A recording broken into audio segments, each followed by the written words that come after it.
ವಿದ್ಯಾರ್ಥಿಗಳೇ, ಇವೆಲ್ಲ ಭಿನ್ನರಾಶಿ ಲೆಕ್ಕಗಳು. ಇವು ನೋಡ್ರಿ, ಏನು 4.1 ಮೀಟರ್ ಬಟ್ಟೆಯ ಬೆಲೆ 60.34 ರೂಪಾಯಿ ಆದರೆ 1 ಮೀಟರ್ ಬಟ್ಟೆಯ ಬೆಲೆ ಎಷ್ಟು? ಇವು ಭಾಗಾಕಾರ ಇದ್ದಂಗೆ. ಇಲ್ಲಿ ಕೆಲವೊಂದು ಪಾಯಿಂಟ್ಸ್ಗಳನ್ನು ಏನು ನೆನ್ಪಿಟ್ಕೋಬೇಕು, ಈ ಗಣಿತಗಳನ್ನು ಹೆಂಗೆ ಮಾಡ್ತಾರ, ಹೆಂಗೆ ತಿಳಿಸ್ತಾರ ಅನ್ನೋದು ನೋಡ್ರಿ. ನೀವು ಬಂದ್ರೆ ಮಾಡ್ರಿ, ಇರ್ಲಿಕ್ಕೆ ನಾ ತಿಳಿಸ್ತಾನು, ನೀವು ಲಕ್ಷ್ಯ ಕೊಟ್ಟು ನೋಡ್ರಿ. ಓಕೆ, ಎಲ್ಲರೂ ಬೋರ್ಡ್ ಕಡೆ ನೋಡ್ರಿ. ಇವು ಭಿನ್ನ ರಾಶಿಯ ಗುಣಾಕಾರ ಭಾಗಾಕಾರ ಮಿಶ್ರ ಬರ್ತದ. ಲಕ್ಷ್ಯ ಕೊಟ್ಟು ನೋಡ್ರಿ. ಇದು ಭಿನ್ನ ರಾಶಿ ಇದ್ದಾಗ ಅನೇಕ ವಸ್ತುಗಳ ಬೆಲೆ ಕೊಟ್ಟು ಒಂದು ವಸ್ತುವಿನ ಬೆಲೆ ಕೇಳಿದಾಗ ಭಾಗಾಕಾರ ಮಾಡಬೇಕು. ಭಾಗಾಕಾರ ಯಾವ ಸಂದರ್ಭದಾಗ ಮಾಡಬೇಕು? ಬಹಳ ವಸ್ತುಗಳ ಬೆಲೆ ಕೊಟ್ಟು ಒಂದು ವಸ್ತುವಿನ ಬೆಲೆ ಕೇಳಿದಾಗ ಭಾಗಾಕಾರ ಮಾಡಬೇಕು. ಈ ಉದಾಹರಣೆಗಾಗಿ 4.1 ಮೀಟರ್ ಬಟ್ಟೆ ಬೆಲೆ ಕೊಟ್ಟಾನ, 1 ಮೀಟರ್ ಬಟ್ಟೆ ಬೆಲೆ ಕೇಳ್ಯಾನಂದ್ರೆ ಬಹಳ ಅಳತೆಯ ಬೆಲೆ ಕೊಟ್ಟು ಒಂದು ಅಳತೆಯ ಬೆಲೆ ಕೇಳ್ಯಾನ. ಅರ್ಥಾತ್ ಏನು? 4.4 ಅಂದ್ರೆ 4.1 ಮೀಟರ್ ಬಟ್ಟೆ ಬೆಲೆ 60.34 ರೂಪಾಯಿ ಆದ್ರೆ 1 ಮೀಟರ್ ಬಟ್ಟೆ ಬೆಲೆ ಅಂದ್ರು ಒಂದೇ. ಒಂದು ವಸ್ತುವಿನ ಬೆಲೆ ಅಂದ್ರು. ಅನೇಕ ವಸ್ತುಗಳ ಬೆಲೆ ಕೊಟ್ಟು ಒಂದು ವಸ್ತುವಿನ ಬೆಲೆ ಕೇಳಿದಾಗ ಭಾಗಾಕಾರ ಮಾಡಬೇಕು. ತಿಳಿತಲ್ಲ? ಈಗ ನಾ ತಿಳಿಸಿ ಹೇಳಾಗ ನೀವು ನೋಡ್ರಿ, ಇದು ಯಾವ ಭಿನ್ನ ರಾಶಿ? ಇದು ಮಿಶ್ರ ಭಿನ್ನ ರಾಶಿ.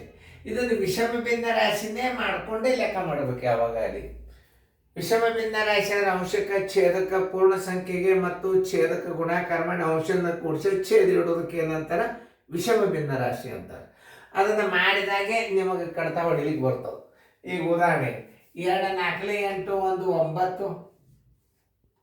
9 92 ಮೀಟರ್ ಬಟ್ಟೆಯ ಬೆಲೆ ಬರೋಬ್ಬರಿ ಮೀಟರ್ ಬಟ್ಟೆಯ ಬೆಲೆ ಬರೋಬ್ಬರಿ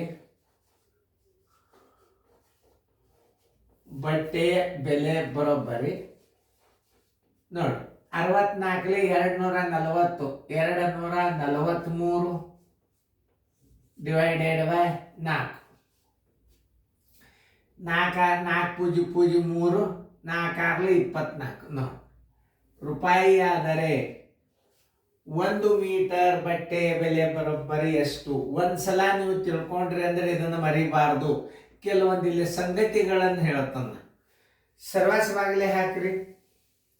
ಇಲ್ಲಿ ಒಂದು ನೇಮ್ ಏನು ಪಾಲಿಸ್ಬೇಕಂದ್ರೆ, ಇಲ್ಲಿ ಭಿನ್ನ ರಾಶಿ ಬಂತು ಅಂದ್ರೆ ಇದು ಗುಣಕ ವಿಲೋಮ ಆಗ್ತದ. ತೆಳಗ್ ಬಂದ ಇದನ್ನು ತಿಳ್ಕೊಬೇಕು. 92 ಮೀಟರ್ ಬಟ್ಟೆ ಬೆಲೆ ಬರೋಬ್ಬರಿ ಇದನ್ನು ಹೆಂಗೆ ಹಚ್ಚಬೇಕು ಅನ್ನೋದು ನೀವು ತಿಳ್ಕೊಬೇಕು. ಈಗ ನೋಡಿ, ಇದನ್ನು ಏನು ಮಾಡ್ತೀರಿ ನೀವು? ಇದು ಗುಣಕ ವಿಲೋಮ ಆಗ್ತದೆ. ಗುಣಕ ವಿಲೋಮ ಅಂದ್ರೆ ಏನು? ಮ್ಯಾಲೆ 2 ಆಗ್ತದ, ಆಮೇಲೆ 243 ಆಗ್ತದ, ತೆಳಗ 4 ಬರ್ತದ, ಗುಂಡ್ಲೆ ಇಲ್ಲೇ 9 ಬರ್ತದ. ನೋಡಿ, ಇಷ್ಟು ತಿಳ್ಕೊಬೇಕು. ಇದನ್ನು ಗುಣಕ ವಿಲೋಮ ಅಂದ್ರೆ ಯಾವಾಗಲೇ ಲೆಕ್ಕ ಇಲ್ಲಿ ಭಿನ್ನ ರಾಶಿ ಬಂತು ಅಂತಂದ್ರೆ ನೀವು ಗುಣಕ ವಿಲೋಮ ಅಂತ ತಿಳ್ಕೊಂಡೇ ಬಿಡಬೇಕು. ಎಲ್ಲಿ ಭಿನ್ನ ರಾಶಿ ಬಂದ್ರೆ, ಇಲ್ಲಿ ಭಿನ್ನ ರಾಶಿ ಬಂತಂದ್ರೆ ಮ್ಯಾಲೆ 2 ಆಗ್ತದ, ತೆಳಗ 9 ಆಗ್ತದೆ. ಇದನ್ನ ನೆನ್ಪಿಟ್ಕೋಬೇಕು. 2 ಒಂದಲೇ 2, 2 2 4.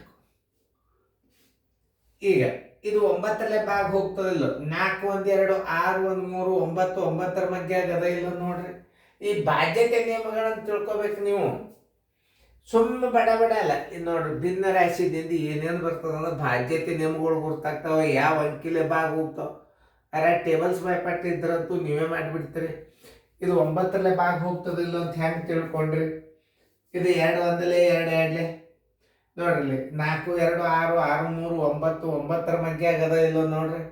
ಇದು ಅನುಕ್ರಮ ಸಂಖ್ಯೆಗಳ ಮೊತ್ತ ಕೇವಲ 3 6 9 ಮುಂದೆ 18 ಅದು ಮುಂದೆ ಬರ್ತಾವ.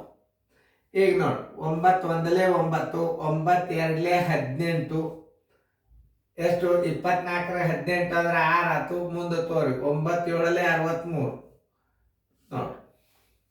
27 2 27 2. 1 ಮೀಟರ್ ಬಟ್ಟೆ ಬೆಲೆ ಎಷ್ಟು? 2 ಒಂದಲೇ 2, 2 3ಲೇ 6, 1 2 ರೂಪಾಯಿ. ರೂಪಾಯಿ ಪೈಸೆದಾಗ ಹಚ್ಚಬೇಕಾದ್ರೆ ಹೆಂಗೆ ಮಾಡ್ಬೇಕಂದ್ರೆ ಬರೋಬ್ಬರಿ 1 ಮೀಟರ್ ಬಟ್ಟೆ ಬೆಲೆ ಬರೋಬ್ಬರಿ 1 ಮೀಟರ್ ಬಟ್ಟೆಯ ಬೆಲೆ ಬರೋಬ್ಬರಿ. ನೀವು ಬೇಕಾದಾಗ ಬರೀರಿ, ನಾಮತ ರೀತಿ ಪ್ರಕಾರ ತಿಳಿಸ್ಬೋದು.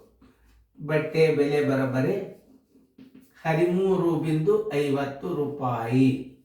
1.2 ರೂಪಾಯಿ ಅಂದ್ರೆ ನಾವು ಸರಿಯಾಗಿ ಕರೆಕ್ಟಾಗಿ ನೋಡಿಕೊಂಡು ನೀವು ಸರಿಯಾಗಿ ಅರ್ಥ ಮಾಡ್ಕೊಂಡು ಬಿಟ್ರಿ ಅಂದ್ರೆ ಇನ್ನೊಂದು ಇನ್ನು 2 ಗಣಿತಗಳನ್ನು ಯಾಕೆ ಹಾಕೋದಿಲ್ಲ ಅಂತಂದ್ರೆ ನಿಮಗೆ ಟೈಮ್ ಭಾಳ ಆತಂದ್ರೆ ನಿಮಗೆ ಡೌನ್ಲೋಡ್ ಆಗೋದಿಲ್ಲ.